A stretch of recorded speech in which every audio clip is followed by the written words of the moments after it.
Alfian and Group.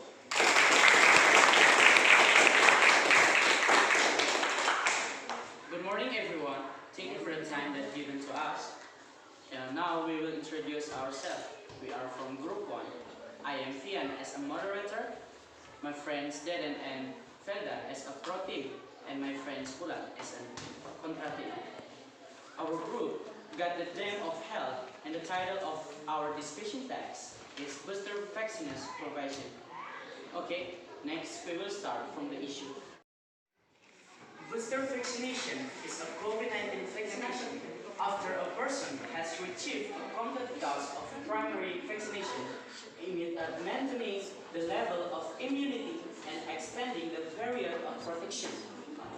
Booster vaccinations are organized by the government with a target audience of 18 years and over with priority for the elderly and immunocompromised patients.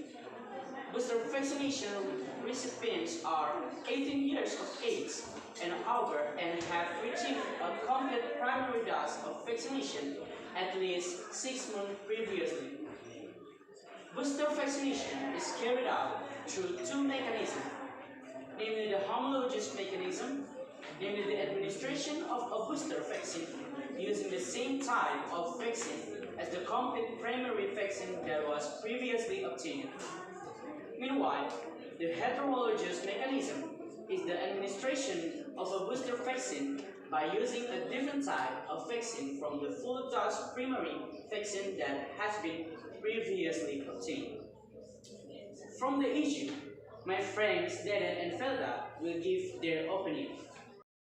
Thanks for the opportunity. We will respond to the issue about we agree with the issue why.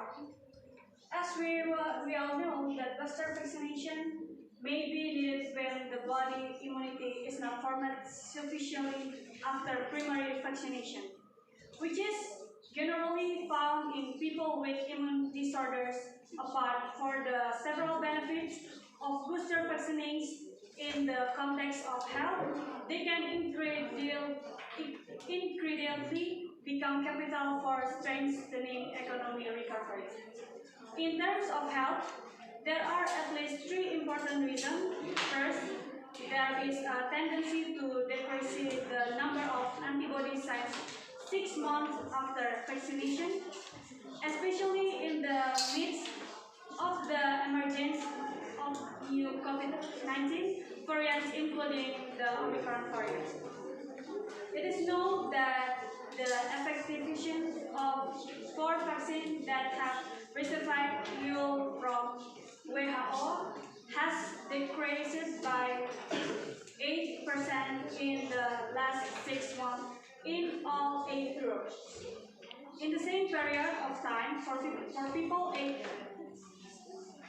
50 years and over, there was 10% decrease in the effectiveness in the vaccine and 32% in preventing the appearance of symptoms respectively. Next, I will consider my friend's opinion. Second, as a front to effort to other people to live during the COVID-19 pandemic for long-term health. And third, fulfilling the right of every Indonesian to access vaccine for the protection of themselves and the community. Meanwhile, from an economic point of view, the condition of health that can be supplied can prevent the emergence of new waves, so that community activities will be more flexible provided that they remain within the corridor of implementing strict health protocols. Later, booster vaccine will be provided free of charge with several schemes provided by the government, legal entity partners or business entities. The booster vaccine will first be given to district or city with 70% coverage of the first dose and 16% coverage of the second dose as a reference for accelerating vaccination. In the future, the POM agency with our regional PPDS will continue the oversight and monitor the implementation of booster vaccination, which includes vaccine feasibility, will change expiration date, and will conduct sampling to ensure quality expert, safety, and efficiency. Ripples of rejection of COVID-19 vaccination are still found in some circles of society. The refusal is thought to have arisen due to misunderstandings about vaccinations due to misinformation and false news. Executive Secretary of Indonesian Technical Advisory Group on Immunization said that rejection of vaccines did not only occur in Indonesia but also became a problem in other countries in the world. 29 organizations that are members of the Civil Society Coalition for Access to Health Justice have sent a letter to the Director General of the World Health Organization. The letter asks WHO. 1, 2, 3. We disagree with the protein. Why? Ripples of rejection of COVID-19 vaccination are still found in some circles of society. The refusal is thought to have arisen due to misunderstandings about vaccines due to misinformation and false news. Executive Secretary of the Indonesian Technical Advisory Group on Immunization said that the rejection of vaccines did not only occur in Indonesia, but also became a problem in other countries in the world. 29 organizations that are members of the Civil Society Coalition for Access to Health Justice have sent a letter to the Director General of the World Health Organization. The letter asks WHO to provide advice to the Indonesian government to immediately postpone the plan to give booster vaccine on January 12, 2022 before primary dose vaccination is given to all target vaccination targets.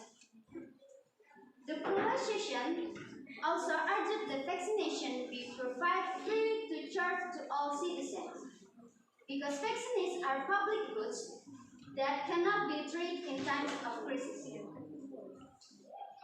The current vaccines are obtained free of charge from bilateral cooperation between countries and multilateral cooperation, as well as direct purchase using APBN funds. Thus, the government should not be allowed to trade the COVID-19 vaccine in Indonesia. We have listened to the opinions the board takes. Then, the conclusion is the high rate of transmission and death from COVID-19 encourages strong strategy to deal with it. There has not been found an effective therapy in this situation will exacerbate the impact given by the spread of COVID-19. It is certain that vaccines are one of the strategies to get out of this pandemic. The production of a COVID-19 vaccine has enormous opportunities in development and is being intensively carried out around the world. Even though there is the possibility that the pandemic will end before the vaccine works marketed, but the development of vaccines has the potential to prevent the same event or a second wave of the pandemic. But in the development of the COVID-19 vaccine production also encountered various challenges ranging from the selection of antigens platforms, the accuracy of the test, animal use completeness, laboratory facilities, HCP, routes of administration, storage, stability, immunity mucosa, preventive immunopathology, vaccine efficacy, duration of potential and vaccine safety. Okay, that's all from us. Thank you for the time.